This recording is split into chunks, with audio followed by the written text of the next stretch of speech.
Hello guys, as we all know, IPMAT Indore as well as DUJAT are set to happen tomorrow. So I have come up with a video about paper strategy for the same. So this is Saksham from OneGyan. So without any further ado, let's get started. So first of all, before coming to the actual paper strategy, I would want to clear some of the myths that people may have in their minds. Myth number one is going to be that people think that those who could not get into IIM Rohtak cannot clear the IPMAT Indore as it is more difficult. See, I agree to the latter. IPMAT Indore is indeed a lot more difficult than IIM Rohtak. However, that does not mean that if you could not clear, or if you were waitlisted, or if for any reason you could not get into IIM Rohtak, you can as well not get into IIM Indore. Reason being, both the entrances test you on very different aspects. So if you could not get into IIM Rohtak, that does not actually mean that you cannot also get into IPMAT Indore. So make sure that you don't have that notion in your mind. Just make sure to do your best and you will get the result. Myth number two is that commerce students cannot crack IPMAT. Now the reason why people think so is the fact that IPMAT Indore does have some JEE level questions, especially in the quant section. So people have this thing in their mind that as a commerce student, it will be hard for them to solve those questions, hence they are at a disadvantage. But let me tell you one thing. First of all, every B school thrives on diversity. Diversity may be in terms of gender, diversity may be in terms of region, or diversity in terms of past academics. Indore also emphasizes on that, and I'm telling you from the past batches, the batch of 2019 to 24 has approximately 40% commerce students and 40% science students, and then you also have some humanities students and some non-math students as well.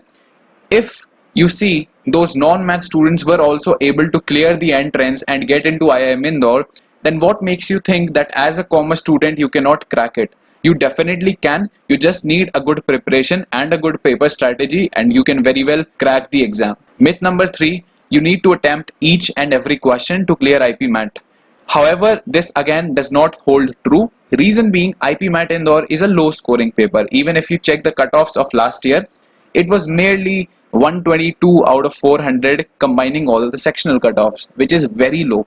However, just clearing the cutoffs won't suffice. So you definitely need to score good in order to give yourself an advantage in the video, self-recorded video based assessment. So make sure that you are actually attempting as much as you can. But if in case you're not able to attempt some of the questions, do not think that you don't stand a chance. It is how the paper is set and that is bound to happen. Just make sure that you keep your cool and attempt the paper in the best possible manner.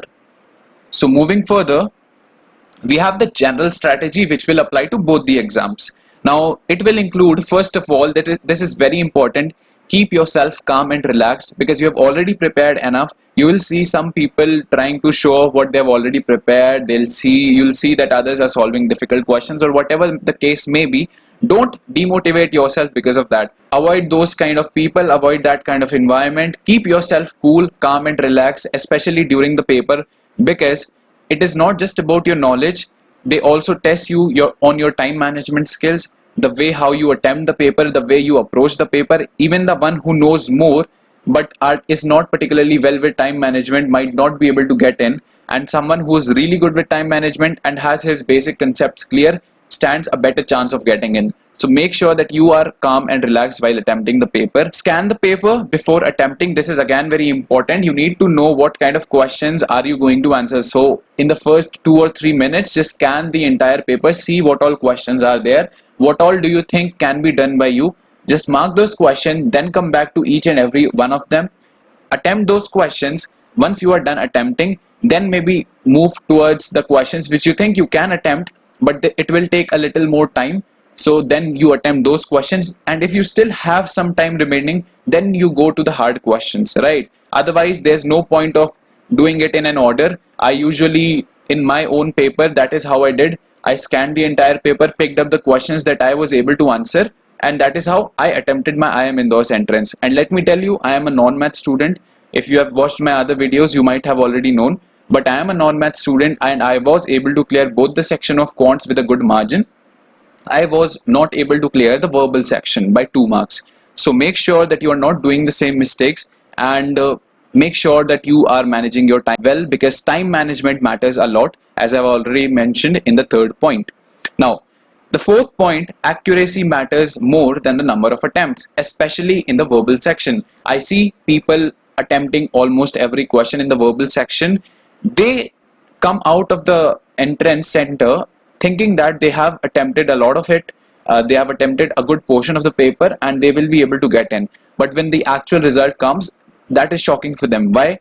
Because in an effort of attempting almost every possible question that was there on the paper, they sacrifice the accuracy, and they're not only losing that -1, they're essentially losing a -5, because they could have also gotten +4 if the attempt was correct. So that is something which happens very often, and especially in the verbal section. So that is something that you need to take care of. Again, re-emphasizing on that point, be wary of the verbal section. It is hard to maintain accuracy there, because questions, or rather the answers of those questions, are very closely related. So the chances of you making a mistake is a lot higher. It has happened with a lot of people. I currently study at IPM IIM Rohtak, and let me tell you, most of the people that are here had given the IIM Indore's entrance and they scored really well in the quant section. It was the verbal section that made them lose their chance of getting in, because everyone over there made sure that they attempted the quant section well, but they sacrificed accuracy in the verbal section, which resulted in them not clearing the sectional cutoffs. So make sure that you are not doing that. Again, this also applies to DUJAT as well, because again, verbal section is also there. The level of difficulty might differ, but these are the general strategies that you need to keep in mind before attempting it. Now, talking about things specific to IIM Indore's entrance, it is a low scoring paper and it is not an issue if you cannot attempt all of it, but make sure you attempt maximum possible number of questions which you can, because it's not just about clearing the cutoffs this year, it is about scoring good. Why? Because 85% of the weightage is of the entrance itself.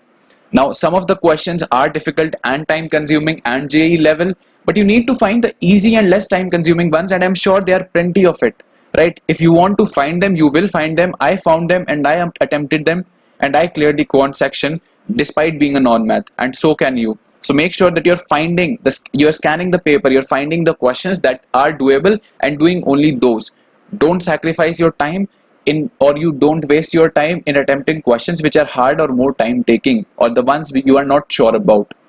Also, especially in IIM Indore, you would see that LRDI section or the reading comprehension is quite scoring. So LRDI is not a separate section, but last year we had a couple of questions from data interpretation in the quant section itself, in the MCQ section. So make sure that you are also looking at that section, because those kind of questions are easily doable and they will fetch you marks. However, they might as well consume more time. As you might already know, RCs do consume time, and even data interpretation does. So make sure that you are not like spending much of your time over there, but at the same time, if you attempt those questions, you will have a better chance because of the fact that they are more scoring than comparatively to other questions. Now, you cannot guess in the MCQ section, but definitely you can attempt the complete essay section, which is short answer section. In that case, you can as well put some random 0, 1 values in the questions you cannot really attempt, so that, I mean, if there is a very small chance of it being correct, then you have that edge. So you can as well do it. Now, treat all the 3 sections as different exams. Why, you might ask? Because they purposely put the short answer section towards the start of the paper last year. Why? Because it is particularly hard and people could not really attempt it well, which is why their motivation was down in the rest 2 sections. So make sure that you're treating them as 3 different exams. If you could not do well in one, don't worry, just focus on the other 2.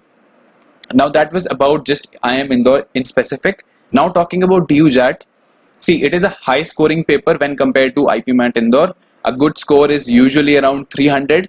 However, don't quote me on that, because I would tell you why. So make sure that your number of attempts are good in DUJAT, because here the number of attempts do matter. Now, the questions come in jumbled order. You don't have clearly specified sections, so you have questions in a jumbled order, but make sure that you are finding those current affairs, static GK questions first, as they consume less time, and then move to less demanding questions. Less demanding maybe your LR section, your verbal section, because usually the questions pertaining to quants are the ones which take more time. So people prefer to find and do the GK part first, then move to LRDI and verbal, and at the end they do the quants part. So this last point is very important. Don't fix a target of number of questions as per the past trend, because cutoff varies as per the difficulty of paper. This actually happened with my roommate. So he had that set number of questions in his mind as per the previous cutoff, and he attempted only those many questions. After that, he was not willing to take risk to attempt more questions. Why, you might ask? Because in that case, when he is already confirmed that doing these many attempts will fetch him SSCBS, in that case, why would he even try attempting other questions, right? So he did that, and he could not clear the cutoffs, mainly because of the fact that the cutoffs increased that year. The cutoffs increased last year. So make sure that you are not fixating upon a specific number, but attempt as much as you can. But also at the same time, if you're targeting SSCBS and you're not even having like you're only having about 50 attempts, in that case it is good to take risk and attempt some more questions. Like 70 is a good attempt, although again, don't take a fixed number. But let's say, for example, you have done only 50 attempts in your general category candidate, and in that many attempts it's very hard to get DUJAT, or it's very hard to get SSCBS. So what do? If there are questions where you are 50% sure that it might as well be correct, then that is the time when you take the risk and attempt those questions, because you have nothing to lose unless you are also targeting the other colleges. Now, points to keep in mind. So please read your admit card thoroughly. There might be something important that you might miss out on, and you won't be allowed to enter the examination hall because maybe you forget to carry some of the documents which were prescribed in the admit card. So make sure that you give a thorough read to it. Also, please reach the center well before time, because you'd never know what problem you might face at the center. So make sure that you're well before time so that you are able to solve all those issues. Also, in case of marks discrepancy in IIM Indore, mail it to them beforehand. So that has been an issue which I have extensively covered in my past videos about IIM Rohtak. So people have mentioned their best 4 or best 5 despite having more subjects. So it is clearly mentioned in their websites if you check. So if I go to IIM Rohtak's website, over here you see the note 2. You can read this. The percentage of marks obtained by the candidate in 10th and 12th standard would be calculated based on the aggregate marks of all the subjects that appear in the mark sheet or grade sheet, irrespective of the board's regulation, right? And then you can read the complete thing. You will find the exact same thing over here in IIM Indore's domestic application section as well. So you can again read the note 2. It's just the same. So make sure, if you have already done that mistake, if you have already committed that blunder in IIM Indore as well, just mail them beforehand so that it can be rectified before your result is out. Now it's also about staying safe and not just giving exams. So make sure that you yourself are taking full safety precautions, even if others are not, right? At least from your end, do your best, keep yourself safe, because it's not just you might as well be a potential carrier to spread the virus to your family members or to your closer ones as well. So make sure that you yourself are taking full safety precautions, and leave the rest to the authorities. I'm sure they will also take some precautions. Now carry everything you might need all by yourself. Please avoid sharing. Of course, I think it won't even be allowed, but make sure you're carrying everything you might need all by yourself. Also, if you are someone who is bespectacled, in that case you can as well use the surgical tape to avoid fogging up of lens, because I get it, I also wear specs and it gets very irritating. So make sure that you're making alternate measures for that. Now that was it for the video. Thanks for listening to me. If you think there is something which I did not cover, you can comment it down and I shall reply to you at earliest. You can as well reach out to me on my social handles given in the description section. Should you have any query, you can like the video, subscribe to the channel and share it with your friends. All the very best for the exams. I hope you all ace through. Thank you.